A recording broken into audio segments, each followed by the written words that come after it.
In this video, we're going to be going over the steps that I use to start off my tile floors. Step number 1, decide what pattern you're going to have in your tile floor. Is it going to be a straight lay, a 45 degree, or diamond, or is it going to be a brick pattern? And also decide what size spacers you're going to use. For this video, I'm going to be going over the simplest method, which is the straight lay pattern. Step number 2. Take your tiles and lay them out one by one with your spacers in between each tile as long as your room is. That way, you can take a measurement from one end of your tile to the other end of your tile with your spacers to get an accurate idea of how far your tiles are going to be and where your grout joints are going to land. Now that you have all of your tiles laid out, I want you to go ahead and write down the distances between 2 tiles, 3 tiles, 4 tiles, 5 tiles, and so on. This is going to be a great reference tool when you start laying your tile pattern out. When you have tiles, especially less expensive tiles, they're not always the same size. Oftentimes, they can be a 1/16, even a 1/4 of an inch different depending on the type of tile that you're using. This means that if you're trying to take your measurements based off of knowing how big your tiles are and how big your grout joints are, and you're trying to add those things up and you don't know exactly what the reality of that is, you could potentially be off by a whole inch if you are, 16 feet long on your floor. Laying it out with your spacers one by one is always going to be more accurate of a measurement than it is if you try to just do the math on paper. Step number 3, you're going to find the center of the main doorway into the room that you're laying the tile in.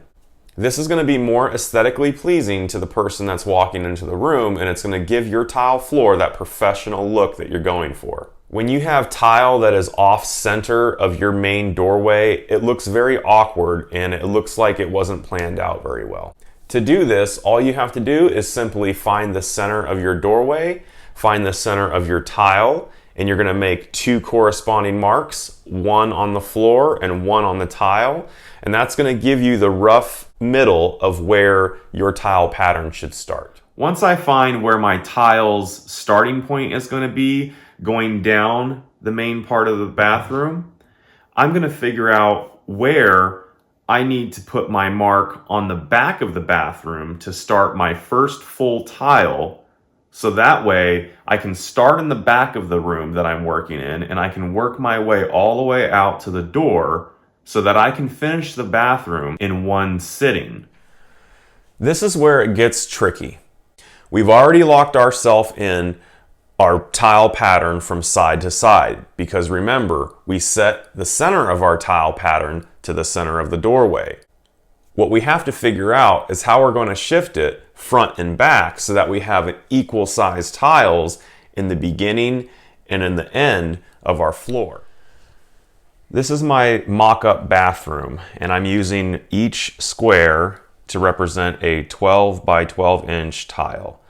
And as you can see here, this is the doorway of the bathroom. So we've got our tile centered to the doorway, and we have immediately when we walk in the tub, and then we have the toilet, and then we have the vanity. So if the tub is going to be a raw edge, we don't want a small sliver up against the tub. And if we decide to put a full tile here, we can see that based off of this drawing, if one square here is equal to 3 inches, this is roughly a 5-inch piece up against the tub. And that's perfect because if you look behind here at the toilet, there's also about a 6.5-inch piece going up against the toilet. And if we continue this pattern towards the wall here, you can see that we will almost end with a full tile. We'll almost end with a half tile on this far wall. Once you mark your center line in between this doorway, what you're going to do is you're going to measure from this part of the wall over to your center line. And whatever that measurement is, you're going to make a note of it. Let's just say for this model, we're going to call this 2 2.5 feet between this wall and this center line. You're going to come up over here as far as you can from this wall, and you're going to measure over from here to here, 2.5 feet. Okay? Then you can take your straight edge, whether it's a level or a metal straight edge, and you can make yourself a straight line all the way down on your floor, and that's going to represent your parallel to this line over here. Okay? And because in the beginning we lined out our tiles with our spacers, we know exactly the distance between two tiles plus the spacer width. Okay? So between these two tiles here, we'll move these over and get those out of the way. So because we have the measurements between two tiles plus the spacers, all we have to do is go to this line and go over two tiles plus the spacer, and then come down here and do two tiles plus the spacer, and you make marks there. And so what you're doing is you're transferring this parallel line over to here, okay? And if you take the measurement from this wall to this line and this wall to this line, and as long as those are fairly close, these two distances are fairly close, you can assume that if you transfer that same mark all the way down here and snap a line from this point to this point, you'll get the overall parallel of this wall. And that's going to give you a parallel line to start your tile with. And if you recall, we would start our tile on that line in approximately 1/2 tile distance away from this back wall. And as you move through the bathroom, you're going to find that your tile should end in the doorway almost 1 full tile and right in the center.